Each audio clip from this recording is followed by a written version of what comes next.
Hello everyone, magandang hapon sa ating lahat guys. Ayan, nandito tayo ngayon sa Kaparangan guys, kung saan tayo magpapasilong na naman ng ating mga alagang mga pasaway, mga kambing.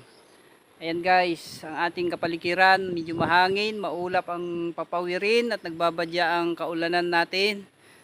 Kaso lakas talaga guys ng hangin, ay hindi nagtutuloy ang ating mga pag-ulan-ulan. At ang kalangitan natin guys ay medyo maulap talaga.